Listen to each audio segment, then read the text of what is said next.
We'll call the meeting to order. Can we start with roll call, please? Dr. Bertram. Present. Dr. Ernest. Here. Dr. Freitas. Present. Mr. Henry. This might be him right now. Good morning. Is this Gordon? It is. Well, if you'll say here, because they just called your name for attendance. Wow, early here. Thank you. Dr. McMahon. Here. Ms. Smoke. Here. Mr. Walker. Present. Mr. Watts. Here. Ms. Wicker. Here. Dr. Yeager. Here. Superintendent McCormick. Here. Could you please stand for the pledge?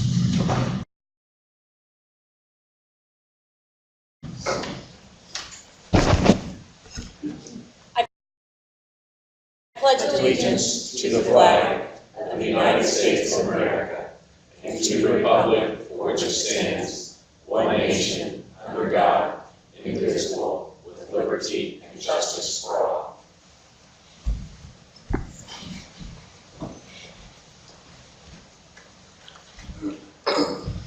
Well, first of all, we would like to thank DePauw for hosting us this morning, and we have the privilege to be in the presence of Dr. McCoy, President McCoy. And with that, President McCoy, if you would have any remarks for us this morning, you may take the podium.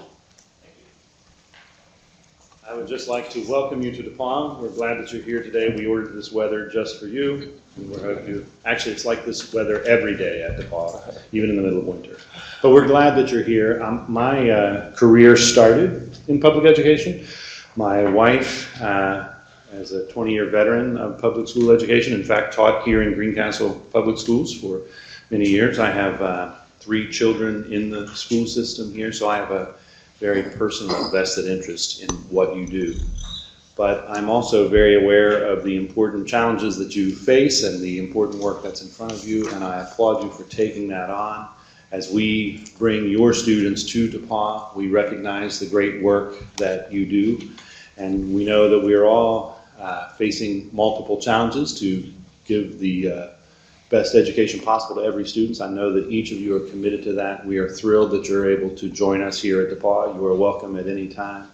I told some folks this morning that I think I'm welcoming the most important body in Indiana to campus today because the work you do touches the future. We're glad you're here, and we look forward to your continued success. Thanks for being at DePauw.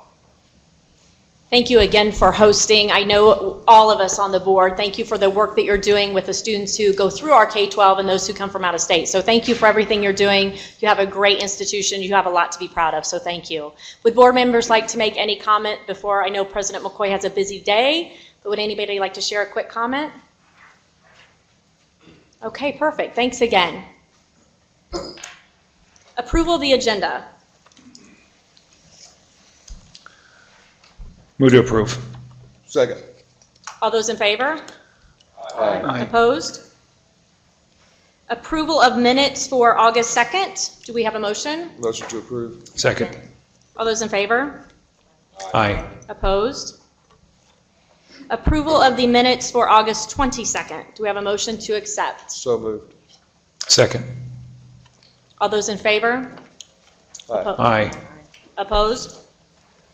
Statement of the chair. I do not have a statement this morning. Any board member comments or reports? We are a quiet bunch today. I know, knock on wood, right? Public comments. Do we have any public comments this morning from the board? Brian, would you like to read those, please? Superintendent, we have one public comment. David T. Arena from Anderson Community Schools, 3 minutes.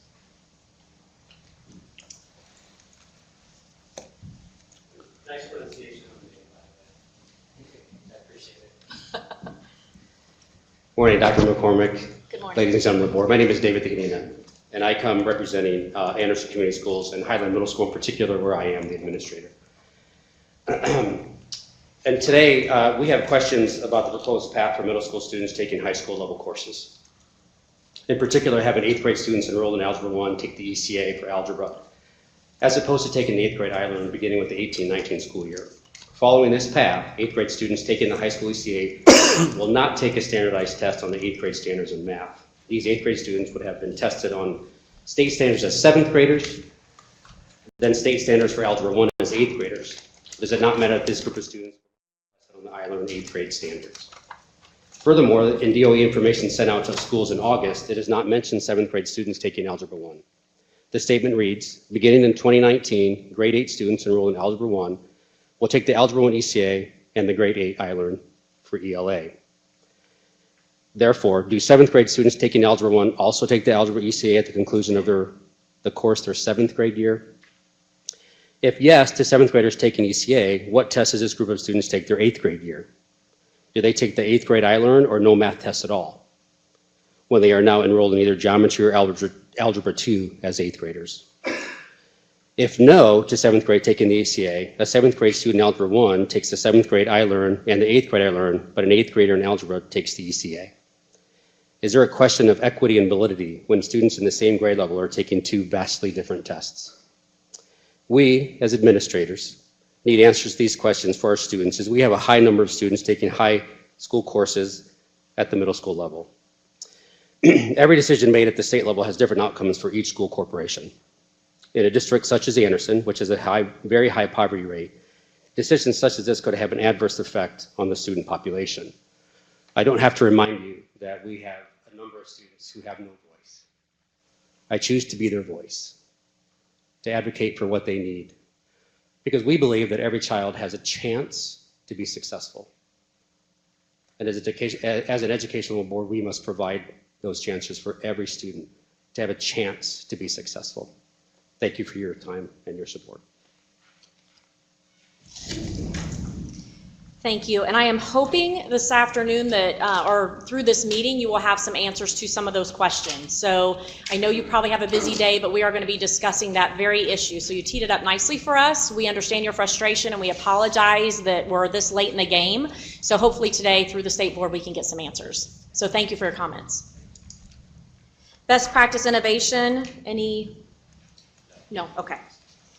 Consent agenda. The items are latchkey results, common school loan apps, school technology advancement application, ECA testing window, final rule for core 40 and academic honors SAT cut scores, and high school assessment. Do we have a motion to accept the consent agenda? So moved. Second. All those in favor? Aye. Opposed? Any discussion? Adjudications, I don't believe there are any. Brian, is that correct? That's correct. New business update on A through F appeal procedures.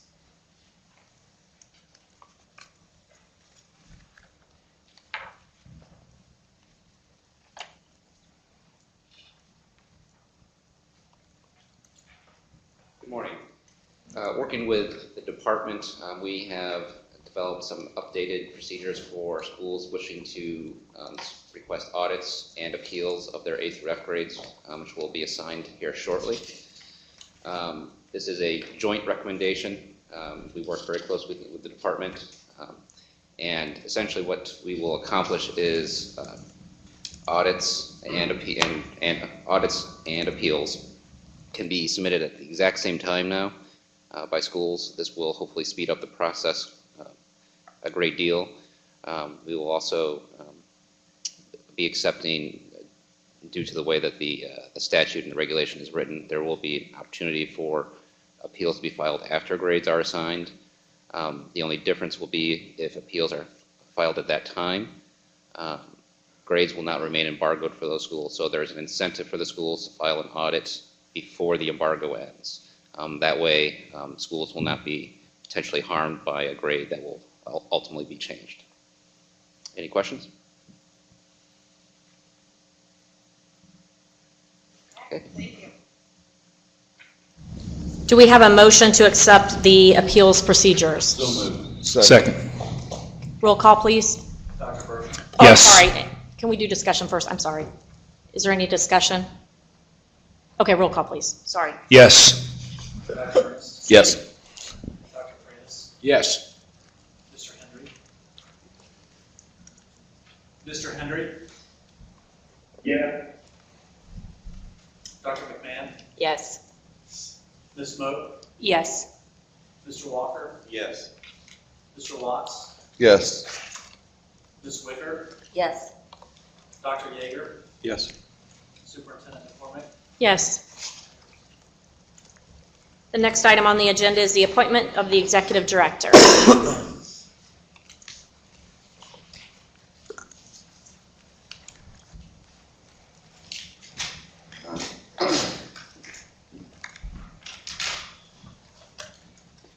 The resolution for the State Board of Education resolution appointing executive director reads as follows. Whereas IC 20-19-2-2.1 gives the State Board of Education the authority to appoint an executive director, whereas the SBOE approved a resolution on September 4, 2013, authorizing the SBOE to appoint an executive director pursuant to IC 20-19-2-2.1, whereas the SBOE approved a written job description for its executive director on October 1, 2014 by resolution, whereas the SBOE's current executive director, John Sneathen, that's me, has resigned effective September 8, 2017, and will continue serving the state of Indiana as General Counsel of the Indiana Department of Administration beginning September 11, 2017,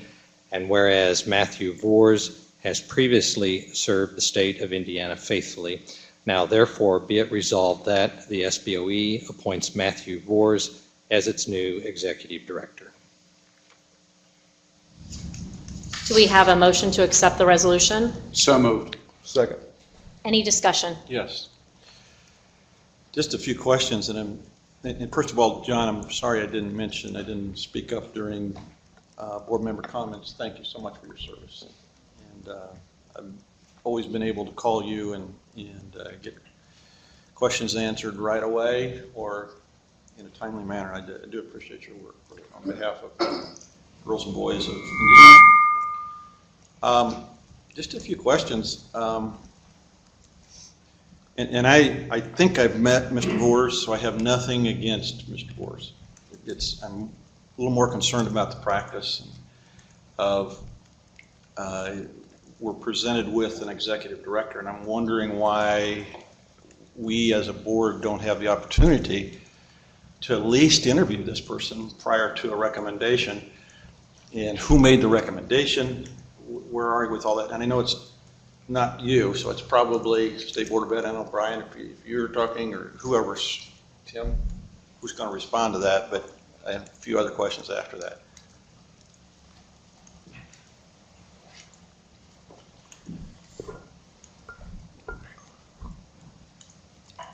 Dr. Yeager, it's my understanding that this, Mr. Vors was a recommendation from Governor Holcomb, but you're correct, the State Board has the ultimate legal authority to appoint its executive director. It'd be a little awkward For us to get a recommendation in this morning, this is the first time I've seen this name.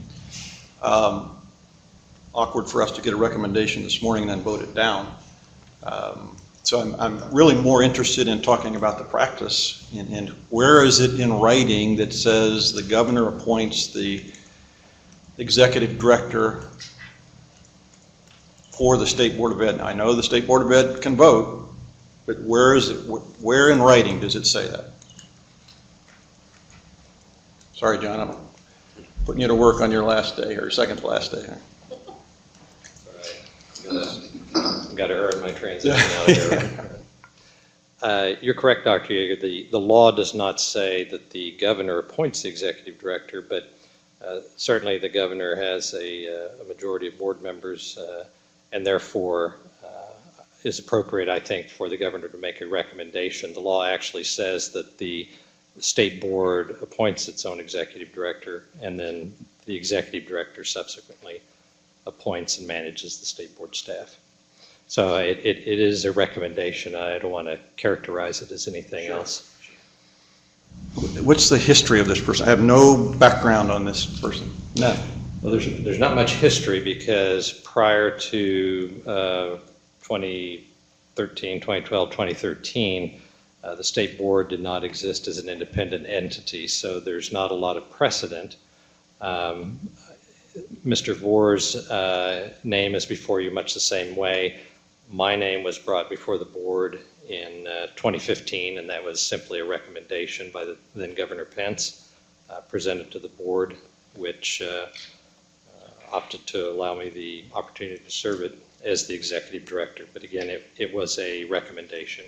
And we had a comfort level with you because you were already on staff in a different position, so we had a comfort level with you.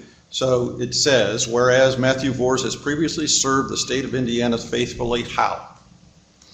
I don't know Mr. Vors personally, but I know him by reputation. I know that he is a highly accomplished attorney and public servant, that he has previously served as the general counsel for Department of Education. He's previously served as chief of staff for the Senate Majority Caucus, and so he's very familiar with the functionings of state government generally and specifically the functionings of education and state government. So my question to other board members is and stay there, John. I ask another question first. Does the State Board of Ed work for the Executive Director, or does the Executive Director work for the State Board of Ed? The Executive Director works for the State Board of Ed. We had no choice or no interview, no previous meeting, no ability in this practice to meet with our future Executive Director. That is up to the State Board. I wouldn't characterize it as an absence of choice. Say that again? I wouldn't characterize this as an absence of choice. You're free to vote today however you see fit. This is my understanding. This is a recommendation from Governor Holcomb. Well, again, I'm not opposed to Mr. Vors. He may be a fine person and a great leader. I think it behooves the board to at least have the opportunity to, I know timing's everything. It's a quick decision on your part, and I respect that. But a quick decision on who our executive director is going to be without even knowing that person. Maybe everybody else on the board knows this guy. I don't. And I think we deserve the right to at least have a conversation with him. Even if it's an executive session, if that's a legal executive session.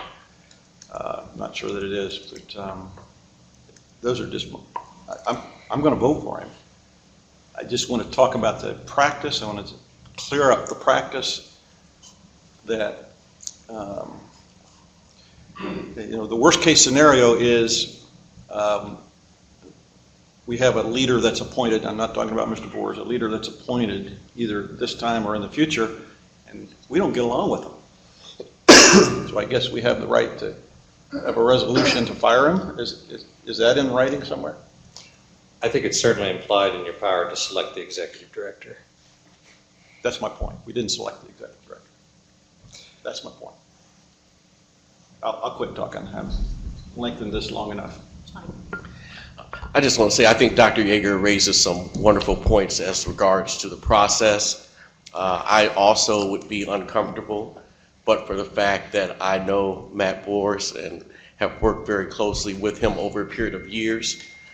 Matt, in his role as General Counsel of the Department of Education, for the 2 years I had an opportunity to work with him, was really the de facto attorney for the State Board of Education also. The structure was somewhat different back when Matt was around, so a lot of the heavy lifting legally and administratively for the board was actually done within the Department of Education.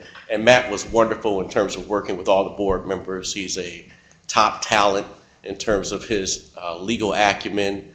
So I think because of the fact that I knew Matt, I was comfortable voting in favor of him today, but I think Dr. Yeager is correct in terms of going forward and how we fill positions where people work for the state board. There should be some involvement. Any other comments? So thank you, Tony. So how does that work in the future, assuming there's a change in the future, whenever that might be, so we don't get put back in this same situation? Is there, John or Tim, is there a resolution? Is there some sort of, how do we put something in writing to make sure this doesn't happen again in this way? Not that I know Governor Holcomb knows Mr. Boers, and I'm sure he does, and over the years, but I just want to make sure that how do we make sure this doesn't happen in this way again? So one suggestion, it's just a suggestion, and it's just one of many that the board might take, but you might make this a discussion item at a future board meeting, begin to flesh out ideas. You might want to create a subcommittee to explore how other state boards that are similarly situated handle this. You could create a kind of executive search team to give you recommendations if that's what you want. I think you're really only limited by whatever a majority does or does not want to do, but I don't think you're precluded from being thoughtful about this in future meetings and constructing your own approach after due deliberation. Good suggestion. So can we look at the state board staff and say, okay, somebody get on the stick and find out how everybody else is doing it across the country? You certainly could. Who would I say that to? I would recommend, probably I don't want to put Alicia on the spot, but she is your policy and legislative director, and so I think that would fall under her bailiwick. I would like for the board to receive information, not me, but the board to receive information regarding practices in other states across the country on these kinds of situations. So as one of my final acts, I will direct Alicia to initiate that process. Thank you. Any other comments or questions? Carrie? I just want to again thank John for all of his work done. He's been very even, I just told him, very even keeled, and it's been a very kind of, at a time when we appreciated having kind of a calming kind of person who, again, as he steps up to the podium, just brings that to the board, and I appreciate that, and I appreciate his service, and so thank you and good luck. Any other comments? Dr. Yeah, John, likewise, I just express my deep appreciation for your service, and I feel fortunate that you will continue to serve the state of Indiana in your new role. So thank you for all you've done for our children and the leadership of the State Board of Education staff. Thank you so much. If I may, this is Gordon on the line. Go ahead, Gordon. Thank you, Superintendent. I would just also like to echo the prior comment that I'm greatly appreciative to John for his service to the State Board of Education. He's been with us during my time, my service on the board, and has been, I think, a great benefit to us as a staff member, and wish him all the best in his future service at the Department of Administration. It's a big responsibility that he's stepping into, and I'm sure that he will continue serving the state in an exemplary way.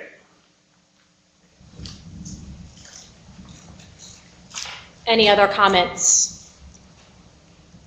Okay, do we have, oh, I'm sorry, roll call, please. Dr. Burns. Yes. Dr. Ernest. Yes. Dr. Freitas. Yes. Mr. Hendry. Yeah. Dr. McMahon. Yes. Ms. Moak. Yes. Mr. Walker. Yes. Mr. Watts. Yes. Ms. Wicker. Yes. Dr. Yeager. Yes. Superintendent McCormick. Yes. Motion carries. Is Mr. Boers here? I don't know who that is. He's not present today? Okay, is the governor's office here? Anyone want to make a comment? Okay. So the next item on the agenda is discussion and reports for an assessment update. Dr. Flores.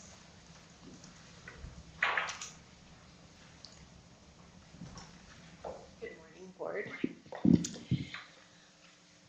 In regards to our updates this morning, I wanted to note specifically around the ISTEP reporting that the final results were made available to you last week. We are progressing following this conversation today with making those available publicly. Also, we will be posting that data on Compass and through the Learning Connection as well. One conversation that I wanted to raise to you today is related to the released items for 2017. We are in a complex situation at this point in time, considering the transition to iLearn. We're in the midst of reviewing proposals for that, but at this point in time, we don't have a contract executed for that work. We also want to be cautious, given some of the invalidations that occurred during the 2017 administration, and actually develop some breach forms for us to use for classrooms or schools where either contractor or human error compromises large groups of students.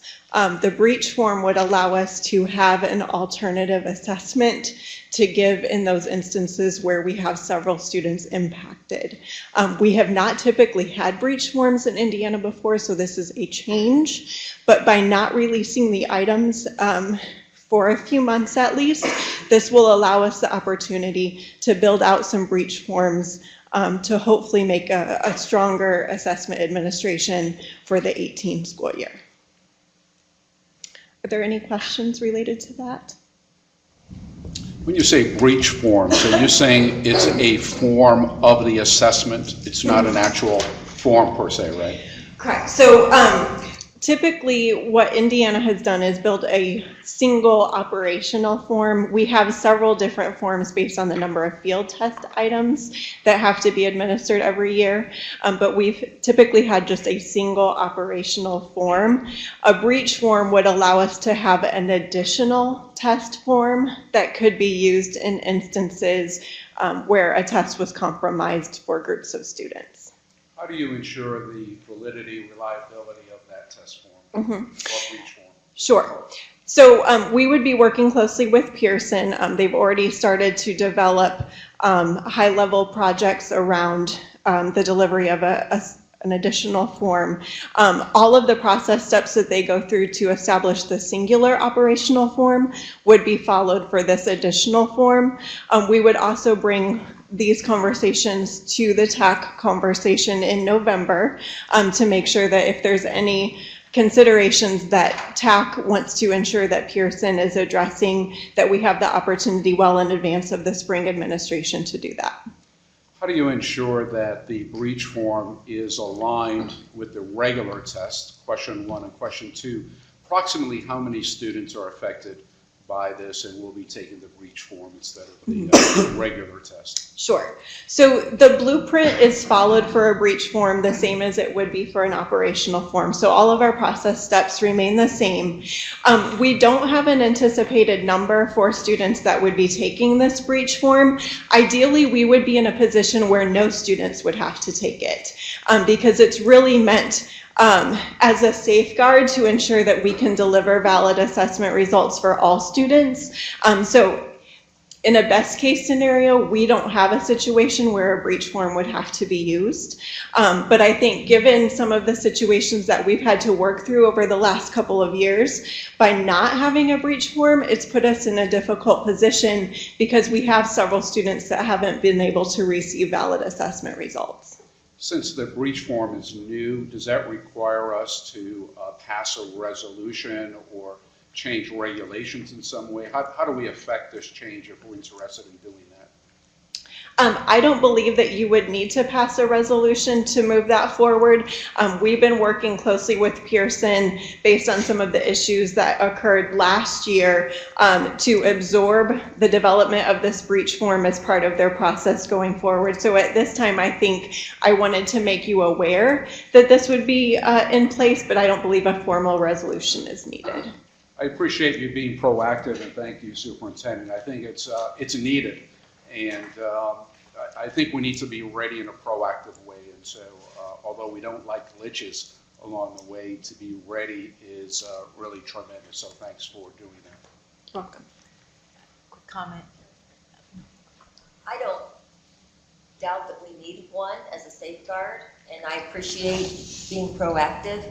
But as a teacher in the classroom, I look forward to those released items. And not only do I look forward to them to use them as a teaching tool and a practice tool. I also think that they give the public a sense of what's on the test, and they give the public kind of an assurance of what the test looks like, and they ease some of the stress and fears that the public has regarding the test. And so when you talk about that they'll be released later, I mean, in theory, that's a full year later because you're waiting until the next, so we're going to go a year without any released items. Am I? Potentially that could be the case. So in terms of our project schedule to develop the forms, we're in the midst of that in September and October. And so until that process is complete, I won't know how items have been allocated for the next administration cycle, especially if we consider the breach form. So my plan with our staff is to consider the items once they're selected for the forms and determine which ones we could still potentially release and make available. The other thing is I know because of the feedback that we've received from the field that this is something that the field wants to have, and so we're trying to develop some additional resources and make some professional development available for educators to still better understand the assessment, even if these items aren't specifically available. I appreciate that, because as much as PD about the test is nice, those sample questions and knowing that they've been used before or that they're, questions that could potentially be on a test are very reassuring to parents and teachers and students. And so the more of those we can give people in the field, the better we represent the test and the better we have buy-in from the stakeholders. Thank you. Just a quick question. I have had the unfortunate experience of being in a district where this has happened, and so I appreciate this work very much so that students have that opportunity to retest and to get their scores. Do you have any idea that if something were to occur, what would be the timeline then to be able to come back? Would it need to be within that test window? And I guess my concern would be, heaven forbid it's the last day in the window, something happens. Have you thought through what that might look like? Yes, we've tried to consider how this would actually be operationalized. I think there are some considerations, one being the test length, one being the test window. And so I think there are some pieces that we still need to ensure that we can fully be comfortable with, just basically because we haven't done this fully in Indiana before. But I feel comfortable that we would be giving the breach form right now online. That's the proposal. So essentially Pearson is working to be able to stand up those administrations very quickly when that potentially does occur. Thank you for this work. Appreciate it. Tony, do you have a question? Yes. Dr. Flores, I wasn't aware of the situation that the gentleman from Anderson raised. Could you maybe just clarify for me how we treat kids that are taking math courses in high school and they're in middle school? How are they assessed? So I think one of the, in light of the comments, I think as we transition to iLearn, this is an area where we need to have continued conversation. I think there are several nuances considering students that are taking Algebra 1 as an example in middle school, how that then translates to 9th grade, how that translates beyond. I know there's additional conversations related to the more rigorous assessments. So at this single point in time, I don't know that we can agree on a formal path forward, but the department is working, Maggie and I are working very closely in relationship with accountability and assessment so that we can be mindful as well related to some of the conversations that the graduation panel is having. So I think there's several factors that we need to be thoughtful about as we define those pathways for students. Would you mind just helping me with what's happening this year? So in 17-18, ISTEP is still being given as it currently stands. So we have students that are taking grades 3 through 8 and ISTEP grade 10. As far as those students this year that are doing advanced math in middle school, they're going to be assessed on their grade level assessment. On their grade level assessment. Correct. Mr. Walker, there is a memo in your packet that we approved in consent that we approved something in May. That's a tweaking of that. That's what we handed to Anderson Schools so they could look at that. So the issue really has become that transition period, and then where grad pathways ends up, and then the higher math class or the higher math course and how that falls with ESSA. So there are like moving parts to it. So what we've heard from the field is give us an answer for this year, but help us prepare for, obviously we have about 40% of our kids that are taking algebra, is that correct? And then at 7th or 8th grade, most of them at 8th grade, but we have a spattering at 7th grade. So how do you bridge them if they're going to be under ECA, if that's going to become a pathway, if it's not going to become a pathway, well, then what do you do with the higher level math course that they have to take in the 9-12 span? So there are a lot of pieces to it. What we're trying to do now is give the field, which we appreciate you voting on the memo we include in your packets, field for now, but also a trigger for where we think this may go, knowing there are so many moving parts to that. So admittedly, it's muddy at best, but it's just the situation we're in. And I know it's very frustrating for districts. I've been across the state, and the same conversation is happening everywhere where people are like, just tell us what we need to do so we can prepare. So the moving parts of it make it very, very difficult. I guess I'm trying to understand, what is the impact that the gentleman may be fearful of? Well, you have accountability, and then you have graduation requirements. And so right now, there's so many unanswered questions about both. And so when you're trying to say, what's it going to take to get it to make sure our students can graduate, what's that look like? And then on top of that, you have your school accountability that plays into this conversation. And you have ESSA that went through this one set of accountability. You still have our state accountability, and you have the moving parts of our graduation pathways. But as a middle school administrator, what's his fear? I almost want to ask him. Yeah, can I ask him? Sure. What's your fear as a middle school administrator? I think that the fear for, at least my school district, is the high poverty district. The fear for me is that I'm fighting for every single percentage point I can get. So that I can get off of, I thought I was using my teacher voice. We're recording. So that we can get off of this failing list at Anderson Community Schools, that Highland Middle School is on in particular. I fight for every single percentage point that I can get. My fear is that with the accountability the way math is, I'm going to take my top students and they're not going to count for my building. Or I'm going to take my top students and they're going to take a much more difficult test than the rest of the 8th grade. So those things, coupled with already having a high poverty rate, which statistics will tell me how I might score on a standardized test, I'm fighting for every percentage point I can because I have to. But right now, your top students that are doing advanced math at the high school are going to count for your building because they're going to take the 8th grade assessment. Yes, but also when you have to take into account that they're also being prepared for the high school math classes, so they're taking Algebra 1 and studying Algebra 1. They're not going over 8th grade standards. Those are two totally different things. So I'm preparing them for the high school pathway. I'm preparing them for graduation. But at the same time, they're not getting 8th grade standards. And that's what the 8th grade I Learn is based on. So I'm going to miss them. So a group of students who might have passed the test at 99% may not pass it at 99% anymore. It may drop down to 80. It may drop down to 90. I don't have any way of knowing that. But I just know that I can't lose my top kids. They have to count for my building in the way that the accountability system is structured. So even where the 8th grade standards may be foundational for doing the higher math, you're concerned that they may not test well on it because they haven't had it recently. Absolutely.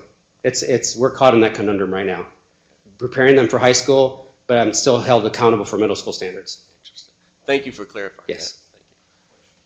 Dr. Bertram. So, just a follow-up. So, I want to go back to Tony's question just for a moment. So, a student was advanced in math, taking Algebra 1 as an 8th grader. Is your belief that student will not perform well on 8th grade standards and 8th grade exam?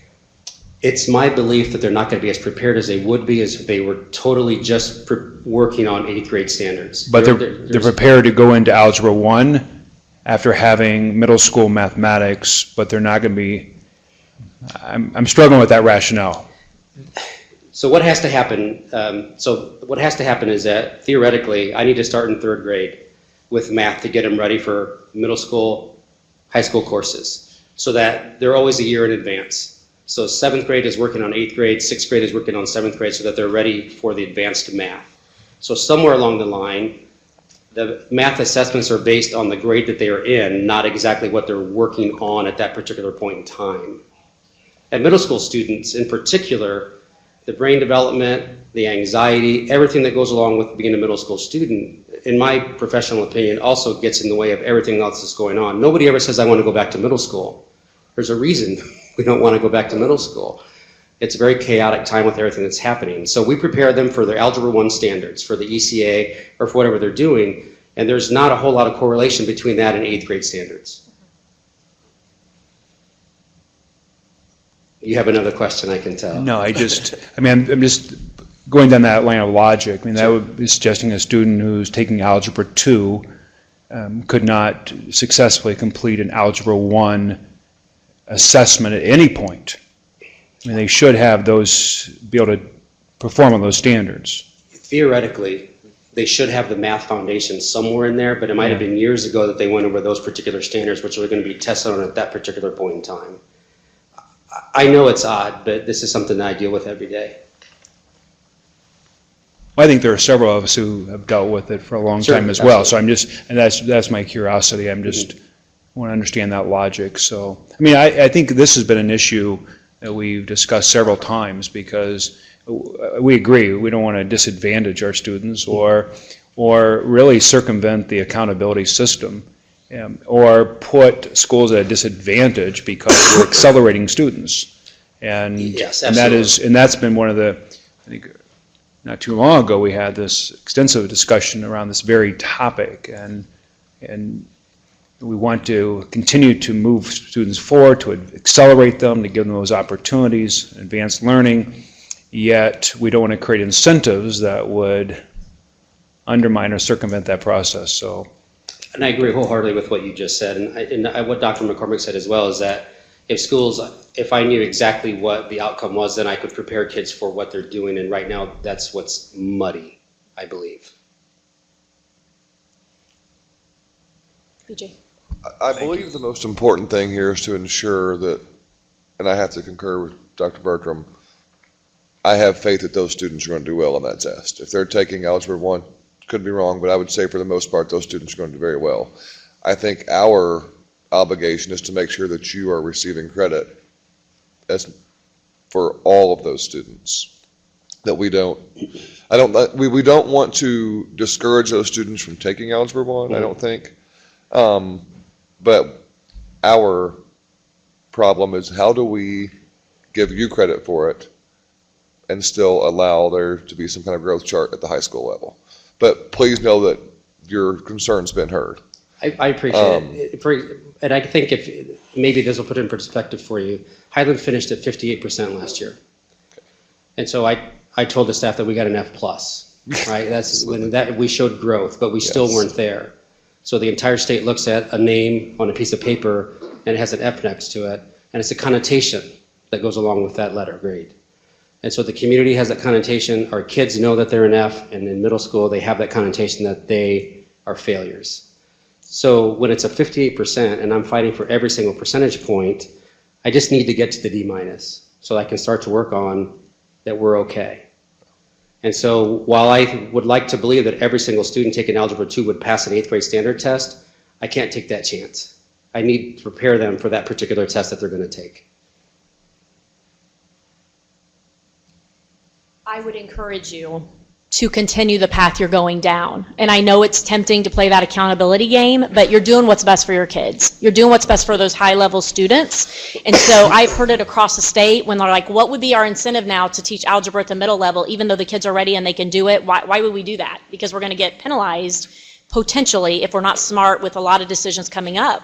So you're not you're wrestling with the same thing that many middle school, high school principals are wrestling with, and central office folks of why would we even do this anymore? Because if we're up against playing the game to get, like you said, to a D, which I know your goal is not a D, but to get at least to the next threshold. Yes. How do you play the game well? And so I would encourage you, stay the course of what you're doing as far as doing what's best for kids. Yep. Yes, I would agree with that our school corporation and our building in particular isn't going to play any games with anybody. Every child is unique. Every child has that same opportunity to have a chance to be successful, whatever it is, whether it's in Algebra 2, whether it's in a remedial math class. They all have their own needs, and we're going to meet all their needs. I just need to know what the accountability is for every single student that we have. Noted, yep. Dr. Bertram. I want to concur the superintendent, your passion and the passion of other educators across the state has to continue to focus on doing what's right for students, and I know you will. At the same time, I think we need to continue to look at this as a state and as a State Board of Education. What have we created, right? And what are the scenarios that we've created for schools? And we have to fix those. I mean, it's really inexcusable that you or anyone else we put in a situation like this. And I think there are opportunities to correct it, but continue to focus on allowing those students to accelerate and giving them the best opportunity. And then we have to fix the accountability system to address these issues. So thank you for your great work. Thank you. Appreciate it. As you review that memo that I think Dr. Kwiatkowski gave you, if you have questions, obviously you can call. Okay. Thank you so much. Thank you.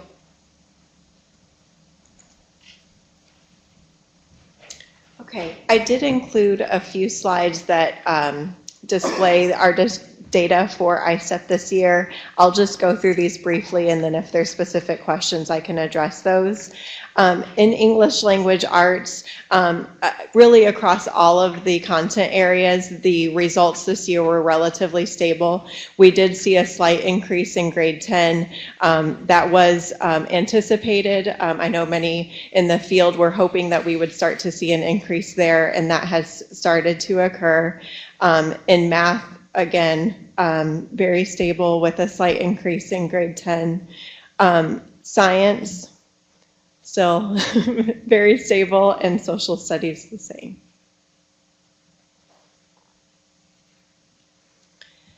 I also wanted to note that we're finalizing the iRead3 data for your review, and we'll provide that in advance of the next state board meeting.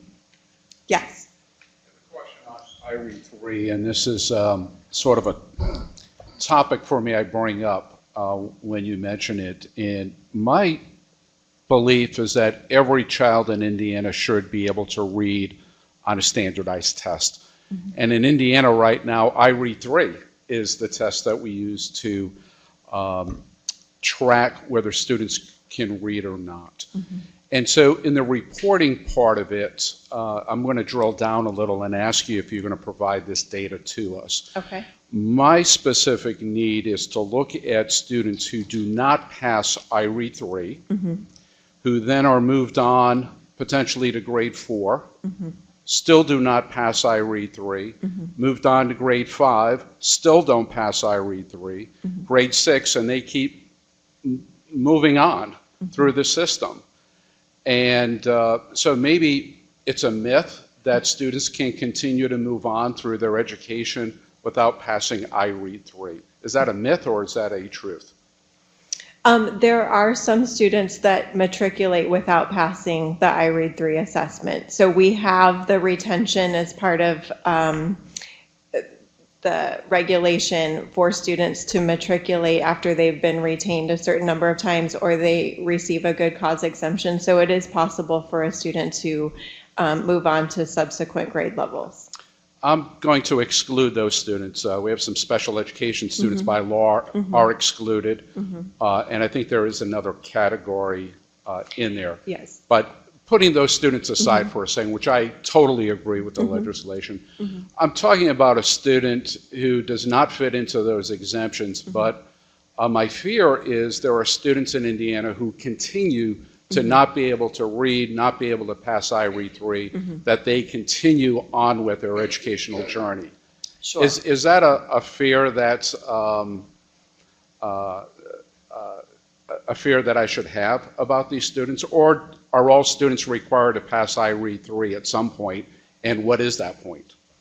Right. So if they do not pass the assessment, they do have the good cause exemptions. One of those is them to retake the assessment a certain number of times, and if they aren't successful, it may be that they continue to progress. But in terms of the longitudinal data, I think it's something that we can pull together for you in advance of that next meeting. And if you want to have more discussion at that time, once we provide that, we can do that.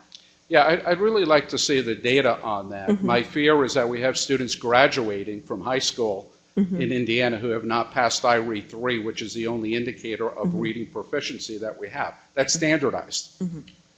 Certainly at the local school district level, they have other assessments that they do for reading, but because it's standardized, then it gives me some assurance that we're not graduating any students who cannot read. Sure. So what's your intent? Is your intent to come back with a number or percentage? We can pull together the data and provide that in advance, and then if we need to have a formal agenda item on that, we can discuss that with the state board staff. Okay, I really appreciate that. If the number is very low, then I'm willing to move on. So Okay. I guess I'm looking to drill down in the Sure. data to look at that particular number or percentage or both, and then we can decide whether we need to take some action on that. Sure. Thanks. And then after the second test administration data, I'd like to see that what happens after that. Test and retest. Please. Okay. Just throw one more person to those who, the results on ISTEP grade 3, language arts. Okay. Mr. Walker. The math slide, is that 10th grade passage rate for the ISTEP reflective of the rigor of our standards, or is there a problem with how we're testing those standards? That number just blows me out the water. So that cut score was established following the last test administration. It is based on the rigor of the standards and also the proficiency level that was recommended by educators as part of the standard setting process. I believe that it represents the rigor of the standards. We need to be very conscious of that as we transition to iLearn as well. The rigor of the standards is likely to not change as part of that transition. We will still be assessing those same standards going forward. So you're comfortable that it's not a problem with how we're testing it currently? Correct. Since you brought that slide back, I had a question on that slide, that we're looking at different cohorts here. Correct. Okay, so it's not the same group of students going through each time, and we're doing an alignment of those students. So these are sort of different students with different potential abilities and achievement levels. And so when we look at trend data, it's very dangerous to look at from one year to the next. And the difference there, although it's graphically shown, could be statistically insignificant. Correct. So I think from a policy level, we have to be really, really careful as we look at these. And I appreciate Mr. Walker's question, but it's impossible for you to answer given statistically accurate information. Right. I would prefer to see a trend over 5 years, and then we're starting to look at maybe some policy decisions we need to change. It's a little more difficult because we have some changes in test and test items in different cohorts, but at least it would be more accurate on a trend level to look at 5 or more years. Would you agree? I agree. And I'm excited about the opportunity as we transition to the new assessment because the standards are not changing. And so I think it allows stability in the field in terms of instruction and also comfort in knowing that the students are presented the same content. So over the course of 5 or 7 years, which is normal for change to really occur, hopefully at that time we start to see more differences than what's reflected for just this year. But our trend data is not going to be great because we've gone ECA, ISTEP 10, back to ECA. So we're not comparing apples to apples even on our trend. Right. So just something to keep in mind. I agree with you 100%, but just something to keep in mind. It's again, moving targets, and it's hard to come to some conclusions when we're doing that. Right. And also the students are different. They're different cohorts. So even if we had the same test over 5 to 7 years, it's still not reliable information, and we shouldn't be changing tests or make some huge policy decision on that trend data. But David, that's even more disturbing for me because it's showing that different cohort groups are still not getting out of a third, pretty much, of being able to pass the 10th grade ISTEP. So it's not limited to any one particular cohort group. I mean, I've been seeing that number, it seems like, for a long time. Yeah, that's a different question. We were commenting on comparative data. You're looking at the percentage of students per year that can pass the test. And that's a highly reliable indicator for each year. It's a different cohort. So we should be seeing a higher percentage of students being able to pass, regardless of the cohort. So I would agree with your concern that if we don't have a high enough percentage of students who are passing, that is a concern. Could be the test, it could be the cohort, could be instruction, could be a whole variety of things. And I think we need to be careful not to jump on one indicator, but to dig deeper on why that's happening. I mean, I guess theoretically you could have a lot of growth after the 10th grade, but for all practical purposes, 2/3 of those students probably are going to struggle in college. And it's interesting because remember when you move away from that end of the course mindset, which I agree with, but the students sitting in grade 10 are at all exposed to, some are in Algebra 2 at that point, some are in pre-calc, some are in algebra again, so students who are taking that are being exposed to a lot of different standards at a lot of different times.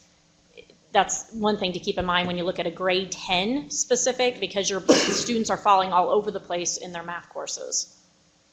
Do we have data, excuse me, on the correlation between the students that perform at that level on the 10th grade I-STEP and entry into a CTE pathway?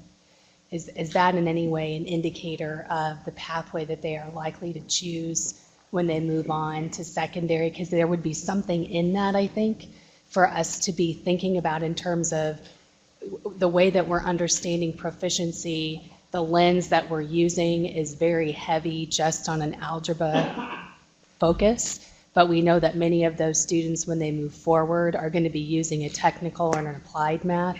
So while that's interesting, it's not outcome related. So I wonder, where can we take this conversation around what sort of interventions could we use to help those students be more successful for the ultimate outcome, right, of going on to post-secondary, which is a remediation point that Tony makes, but also successful entry into CTE. Therefore, what sort of math should we be looking at to really help those students once we enter into the high school space? Dr. Yeager, did you have a comment? Oh, I thought you... So, interesting point. Something to consider. We could try to pull that. I think that would be, I'm not sure who I'm looking at on this one. We could try to pull some data on that. It's tough to get kids into a true, what you're thinking, true CTE pathway, because so many times, given where we are now, I know this is changing potentially, they get caught up in some remediation where they get stuck in those courses, and so it's tough to get them in pathways because they don't have a lot of wiggle room in their schedules. And we've heard that from a lot of districts. So we could try to pull what we can pull. We'll see what we can do. I'm not sure that's going to be as clean as you probably would want it to be, but we'll see what we can do. And I also think, and again, I know grad pathways is on our list, but it feels like that should inform what sorts of indicators of proficiency would be inside of that, especially knowing that we have these trends with certain chunks of our students, and how can we help make sure a student may not perform well on algebra, but may be able to pass an MSSC certification. Highly likely that would be the case, or other industry certifications. So it seems as though this is a really good conversation starter that relates to another matter in front of us that's highly important. I met with some of the CTE staff last week, and they have an annual report with some of these associations, so that's definitely something I can follow up with them on. I'm not sure when the delivery based on this data will be available, but I know that it's something they annually provide. Dr. Bertram? A couple questions. Across the data, so in grade 8, the students taking that grade 8 exam reflected in the data set, all those students, those are all 8th grade students taking the exam. Would that include students in 8th grade who are taking Algebra 1 in 8th grade? Yes. So do we have data then to show how students in Algebra 1 at the 8th grade performed on the 8th grade exam? I believe we should be able to pull that information. I think that would be really interesting, and really goes back to some of the earlier questions we asked. The same thing at grade 10. Right? Do we know those students in Algebra 2 or in and pre-calculus, we should be able to look at those students and see how did they perform on a grade 10 exam, Yes. correct? Mm-hmm. All right. I see nods, so we'll pull that together. I think that'd be very helpful to know the results of that. Thank you. Probably 34% of them. I'd like to know what percentage of Algebra 1 students taking the 8th grade exam actually pass the 8th grade exam. That would be really helpful to know. Yes. So 34%. Okay, got it. Thank you. Okay. If I may, and I always appreciate, Dr. Freitas, when you start diving into the iRead and asking for more information. I'd like to ask one more to piggyback on what you said. I appreciate what you're asking. The number of do not pass or did not pass students in iRead 3, and it might be after 1 year or when they get into 4th, when they get into 5th. I'm wondering how they do on the ISTEP exams. So could we know, is there a way to know those students, and if they didn't pass iRead, how are they doing on iStep, which will soon be iLearn? Sure, we can pull that information Thanks. as well.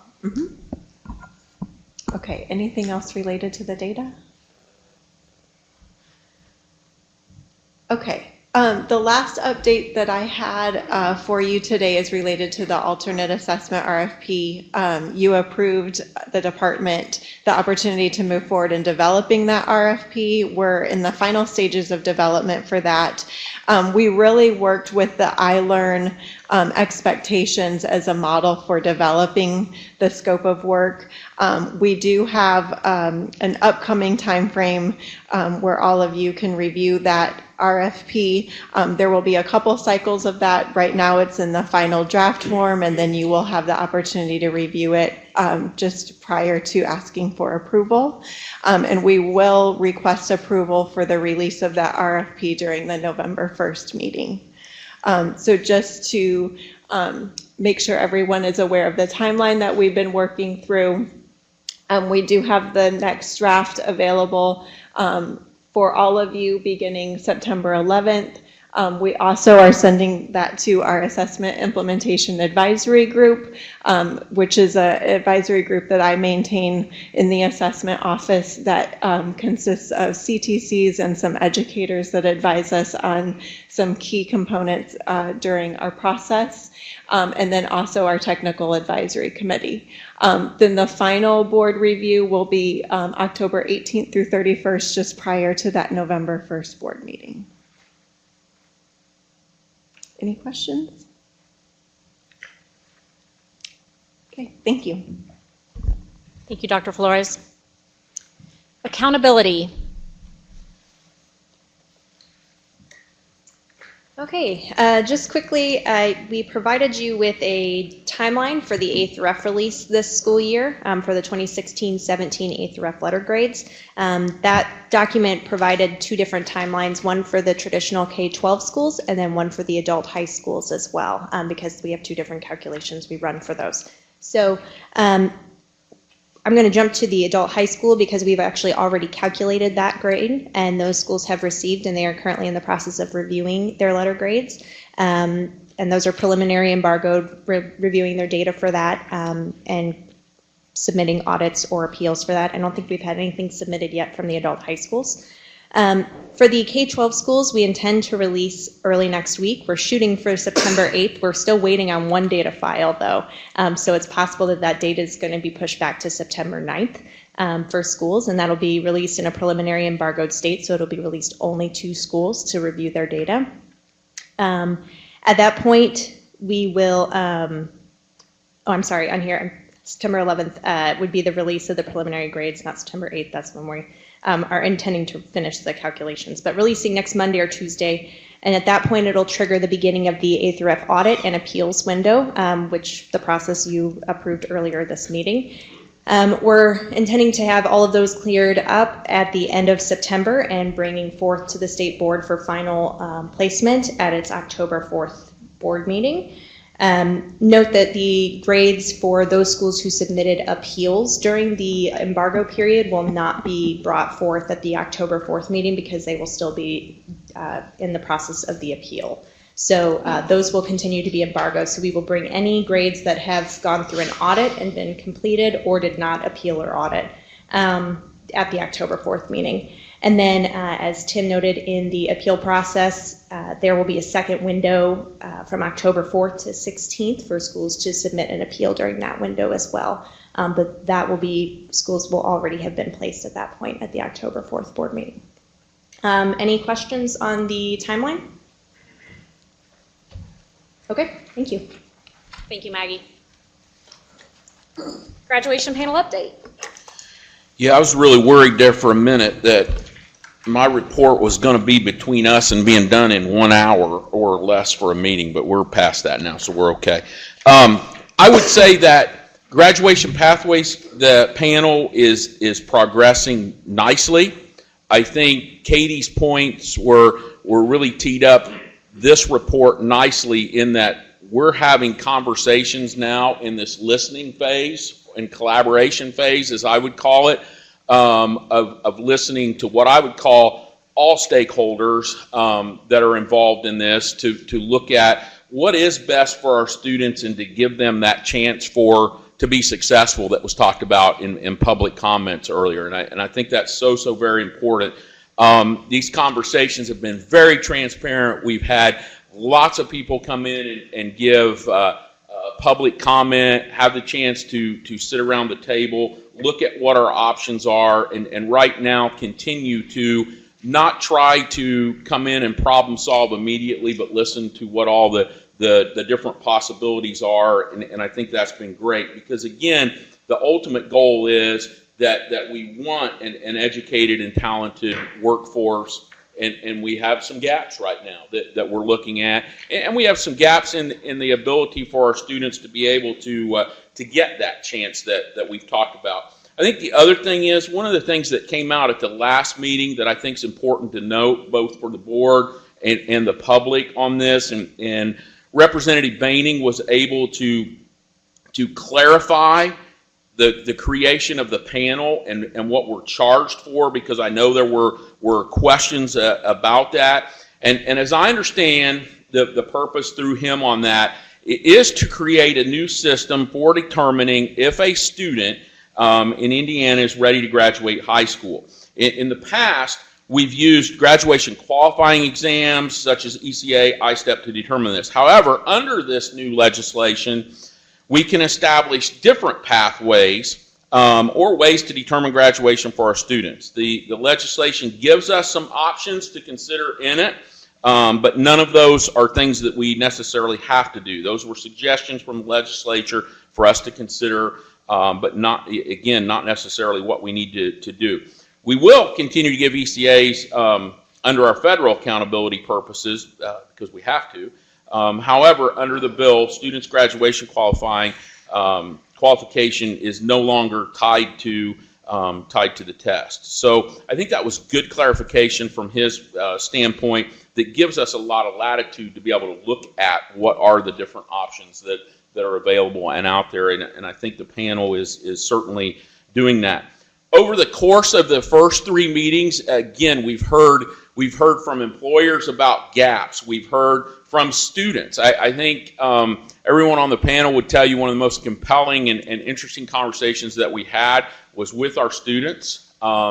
It's interesting to hear them talk about how they don't want to be pigeonholed was the term that they've used, or that they don't want to be looked at if they want to take a CTE route, as we've been talking about, that shouldn't be looked down on. Again, getting past the idea of maybe I can't get into college, but maybe it's I don't want to go to college, right? And that's not the best option, possibly. And those have been some conversations that we've had with that. I'm excited for upcoming meetings. We have heard from business and industry, some individual business and industries who have said, hey, you know what, we'd like to continue to be a part of this conversation, like to have more conversation. We are looking at the possibility of adding one more session in there with individual businesses that have spoken to us, and I think that's going to be important to do. I think we need to continue to hear, again, from all stakeholders in this, because our businesses do have a huge stake in this, and the partnerships that they can have with schools. And that's one of the other things that have come forth is some schools have come forth to us and said, hey, you know what, we've got some partnerships going on that we'd like to share as to how that might look in other schools and that part of this as well. So I would just say in closing of my report, and take any questions clearly, or BJ and David or Jennifer too, again, it's gone well.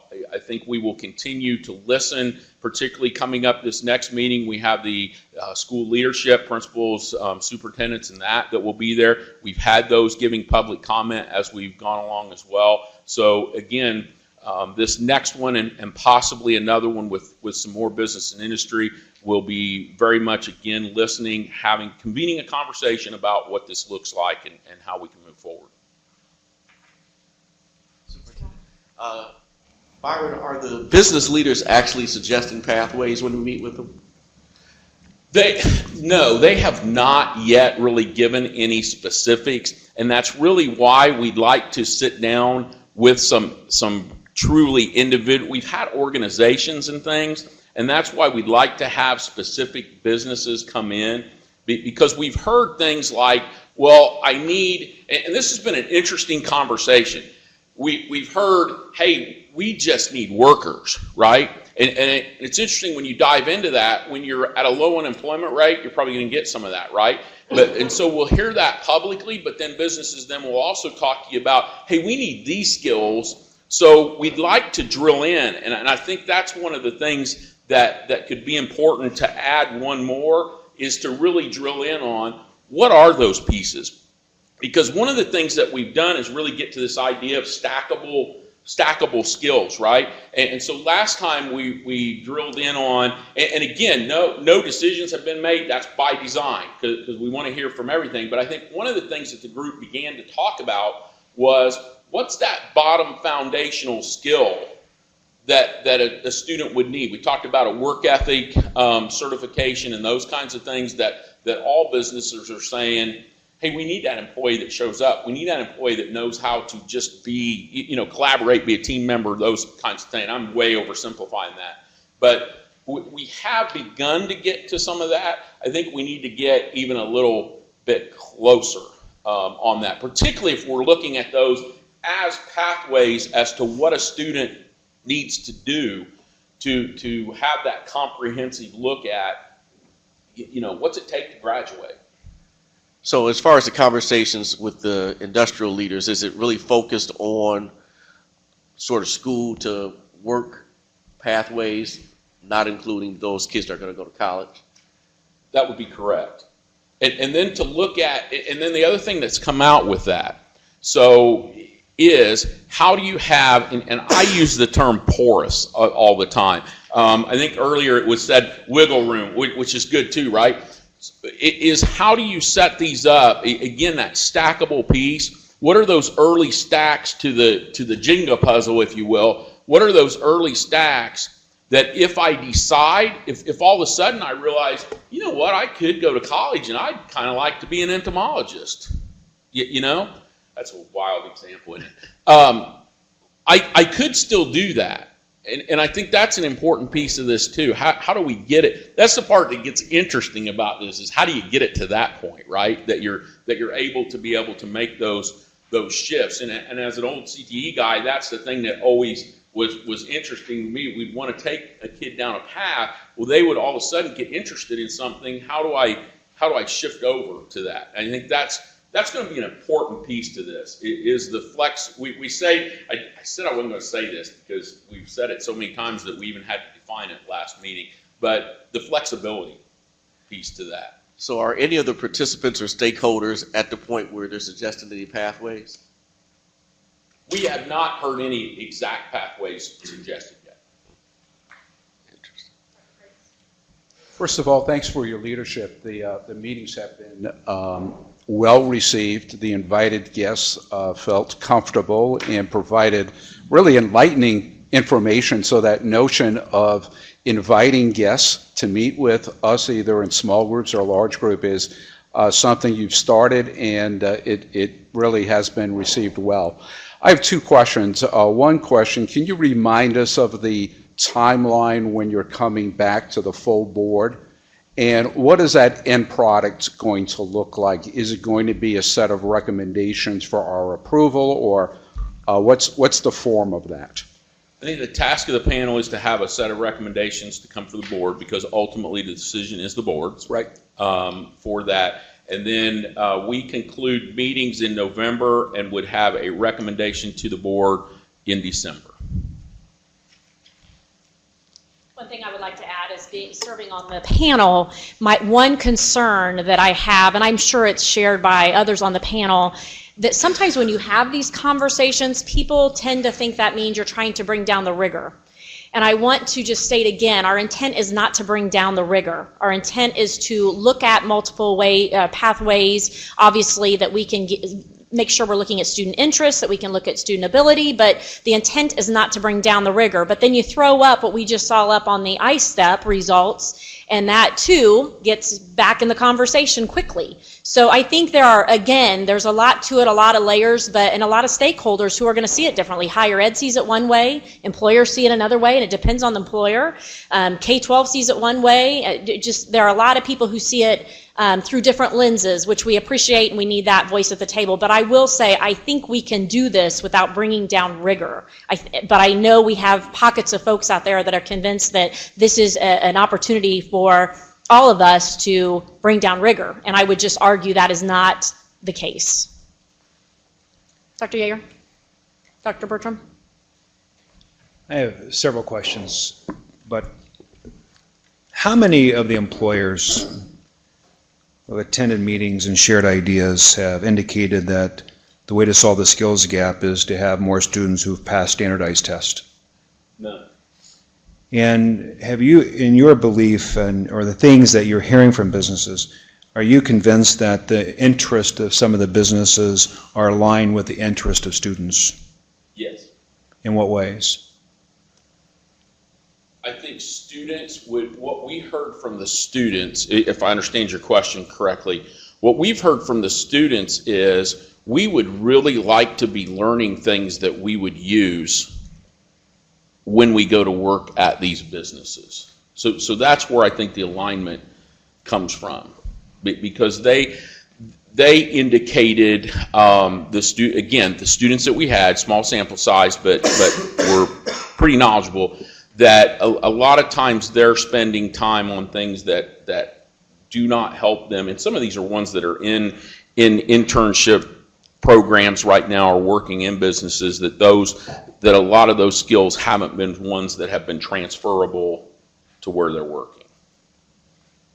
I would also share, I think our students did a nice job of sharing. I mean, we say students have flexibility in a schedule, but do they really? No. Because they are still Correct. very confined about what classes they have to take. We heard loud and clear that students are still required to take course sets that they're not interested in. So we heard that loud and clear, in addition to some of their skills that they're looking for, some of their interest that they can't get to, whether it's not access necessarily, they're pretty prescribed, and we all know this but they're pretty prescribed in their courses they have to take. Yeah, I don't think schools have been set up to focus on students' interest.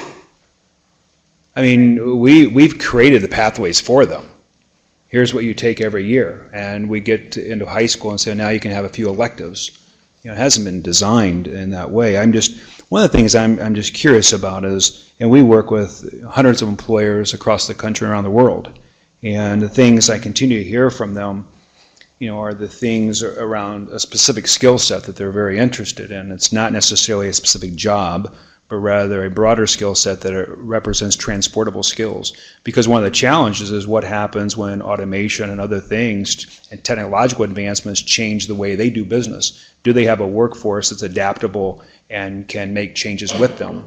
Or do they have to essentially eliminate a workforce? So it's going to, in everything that we can automate, we're going to automate. And one of the concerns I have, what happens from an enduring perspective for our students, is you can go learn a job. That job is, if we can automate it, it's going to go away. Now, are you prepared for the next job? And what happens then when you are advanced in age and you don't have certain credentials that continue to send Marcus signals and represent a different level of economic prosperity? Because you can look across any data set and education level matters, right? Just from an economic perspective. And it matters a lot. So the difference between a high school graduate and a college graduate and lifetime's earning are substantial, as well as unemployment and enduring careers. So what we set our students up for is absolutely critical, and how we inform our students about what those economic outlooks are for them is equally important. So I'm also concerned not only the pathways we create, but the kind of information we provide for students so they can make informed decisions. They're making decisions as 14, 15-year-olds in which they don't have experience or knowledge about not only what end of high school looks like, but what the economic prospects are for them. And I think how we incorporate that perspective into a pathway, again, I believe is equally important.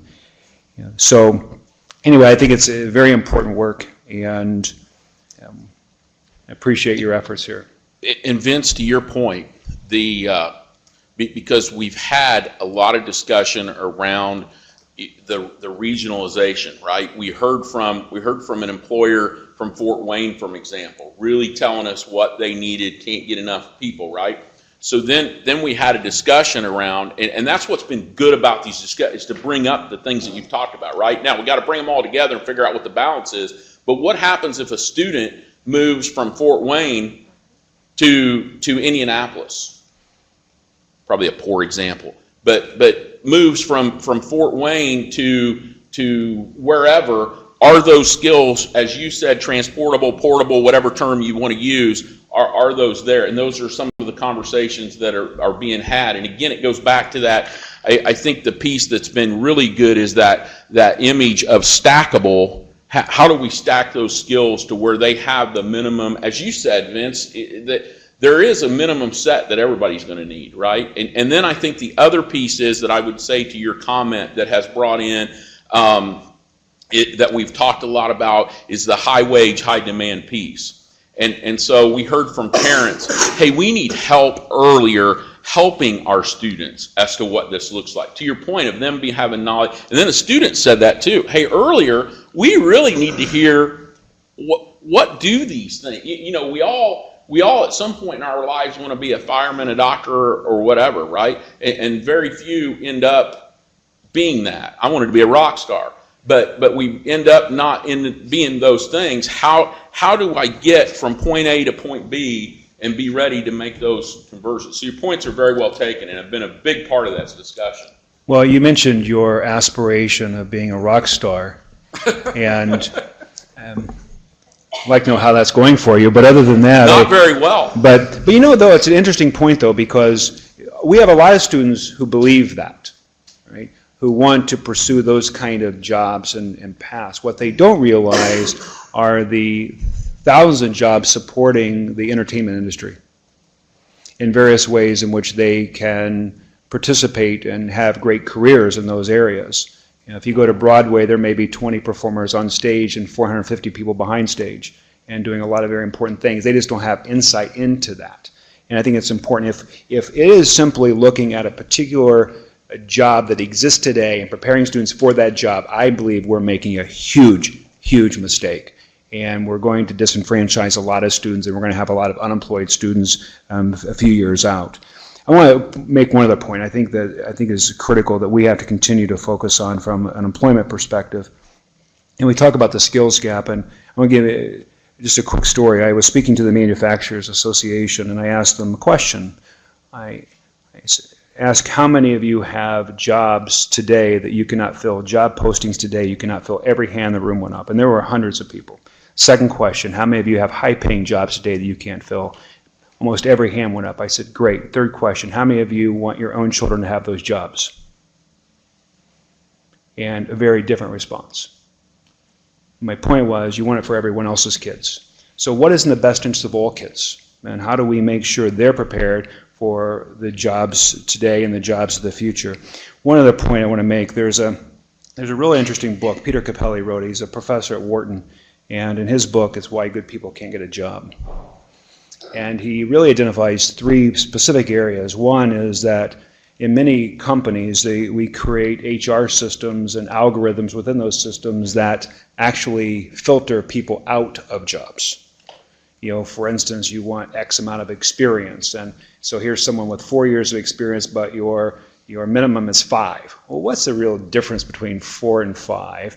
I mean, I know if people have 4 years of experience than 1 year of experience 4 times. I mean, there are people who can do those things, but we have to have filtering that takes place, we believe. The other is just geography.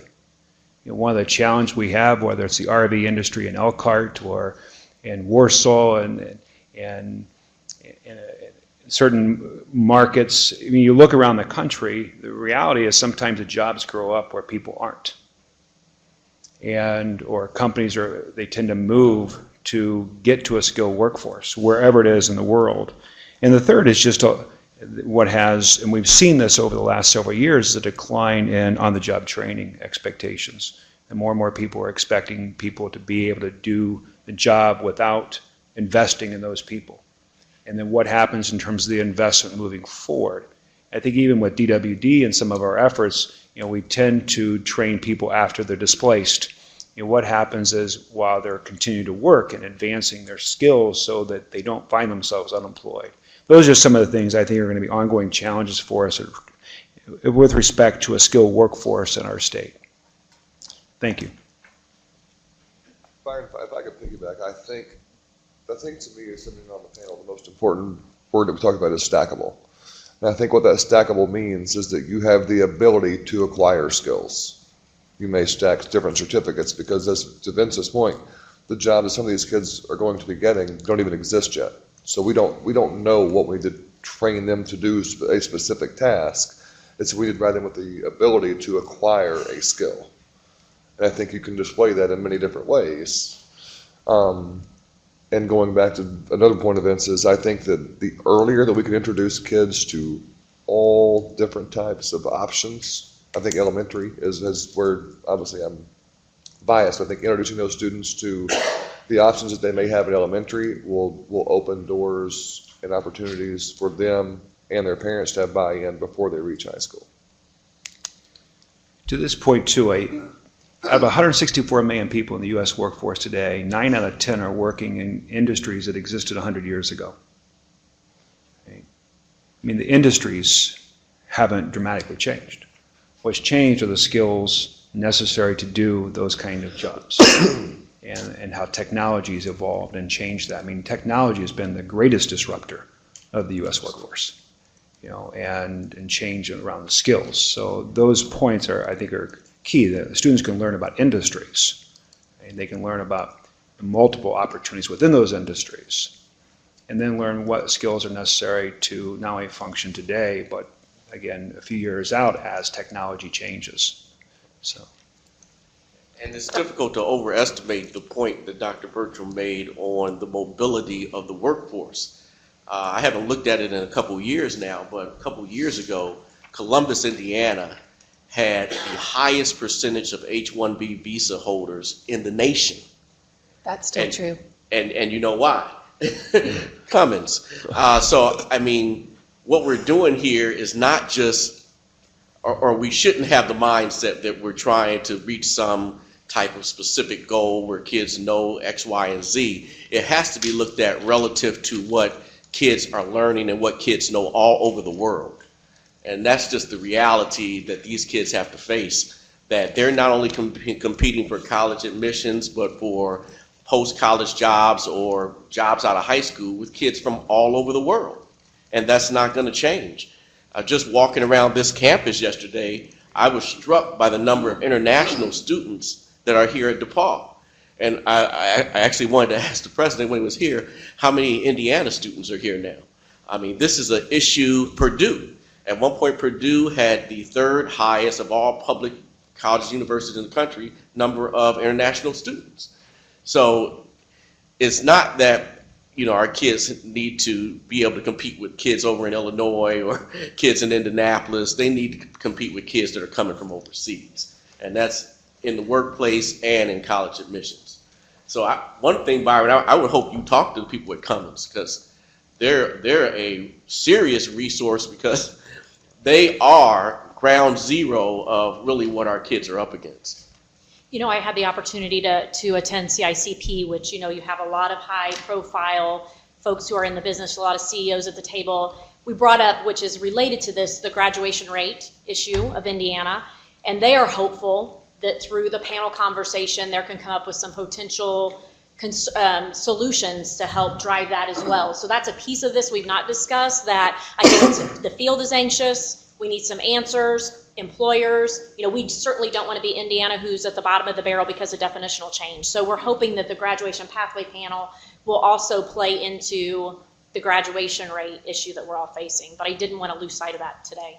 A couple more comments, and then I know John Keller has some answers if the board is comfortable with that, so we can take some answers to some questions you asked earlier. Okay, David Freitas. One of the most interesting discussions among any, and these issues have been mentioned, and it's really informative to hear from you to bring back to the panel. But the notion of cultural change, that the path to success for many family students has been to go to college. And historically, at least in the past 2 or 3 decades, if you ask most parents, what do you see for your child? It's to go to college. And the notion that there might be a different pathway, I think, is not the way most people think. That there's much success going into careers. And so part of the discussion was that notion of how do we inform parents, how do we inform communities, how to inform students that there are other viable pathways that can lead you to success. It isn't only one pathway that is going to college. There are other viable pathways. And that's a real challenge for us. And I'm not sure we're going to be able to overcome that, because that's a societal issue. But it's one that maybe we should tackle long term. But I'd like to see us come out with maybe a recommendation or two. How do we start to massage or change the culture of schools in such a way that careers are a pathway that are respected and are seen as an avenue to success? I'm going to jump in because I've been really patient in raising my hand. It's not working out for me. Just as a follow-up to what you were saying, David, I think one of the things that we all have to be mindful of is our language, because we continually talk about college and then everything else.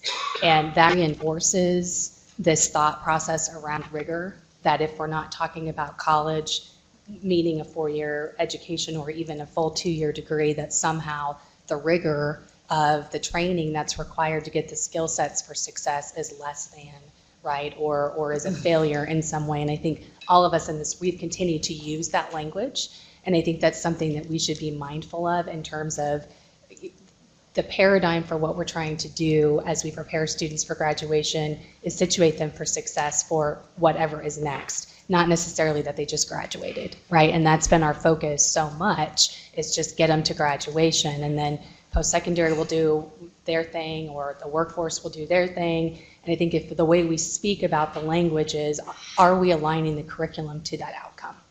And is the end user validating that outcome, whether that's post-secondary or the employer, so that the students are situated for success? And so I think, again, just being mindful of that language, the way that we pit those outcomes against one another. And I do see the value in the ECA when we're trying to have an independent, objective measure moving forward into exclusively post-secondary, right? Those numbers are helpful in that space, but to Vince's earlier point, that is not a measure that has value when going immediately into the workforce from an employer perspective. So just that was one thing in observing, is just that language component and being really intentional about how we are framing all of these pieces.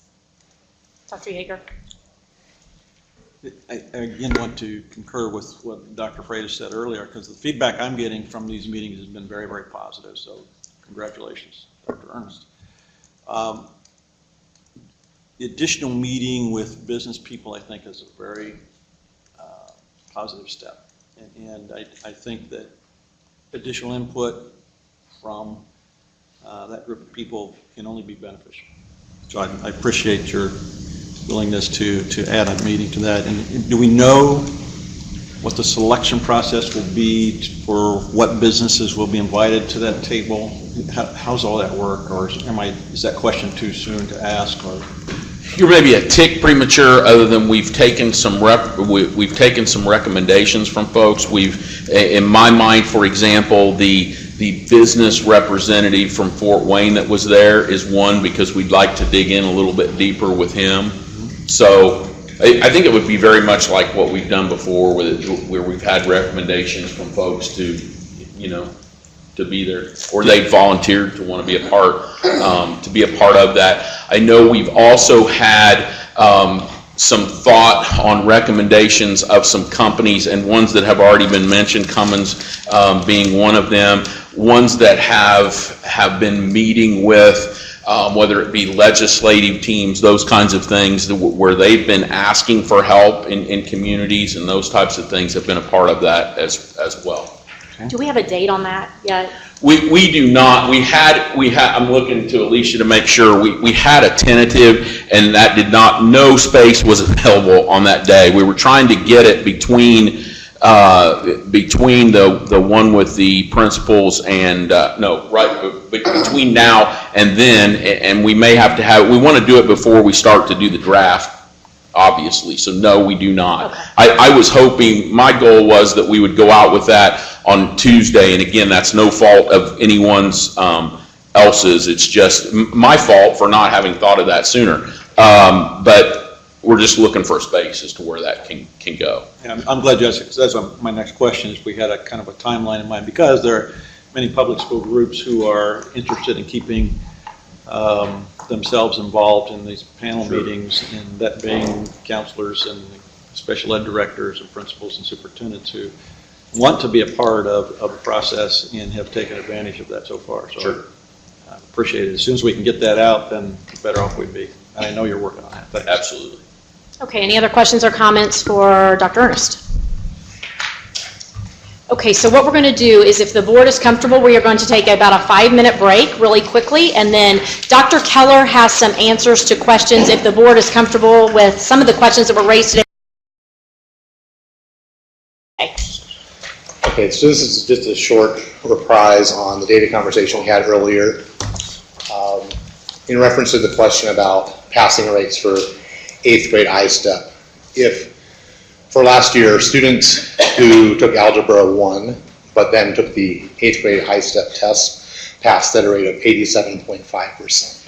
So quite a high passing rate for Algebra 1 takers in 8th grade. For students who did not take Algebra 1 but took the 8th grade test, 43% passed. So that's the breakout of those numbers. So probably not too surprising, but that's what we learned from last year's data.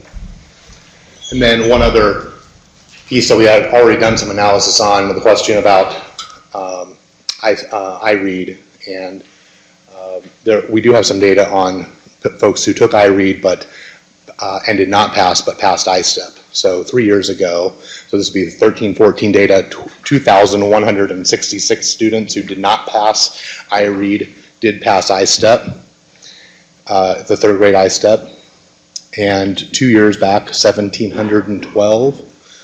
And the most recent year for which we have data, 1,134. And I also have that data broken out by how close they were to passing iRead, and it's just a curve like this, right? The closer you are to passing iRead, the more students in that group are close to that cut score. But I'm happy to share that data as well. So, any other questions you might have? Dr. Yeager? Yeah, I'd like to, if you could just put that in an email to us. Sure. I'd appreciate that. We have that all ready to go. To the whole board. Yeah.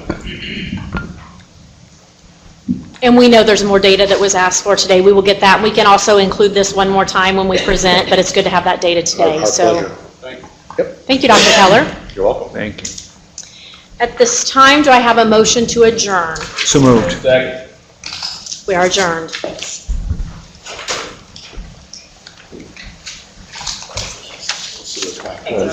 Yeah.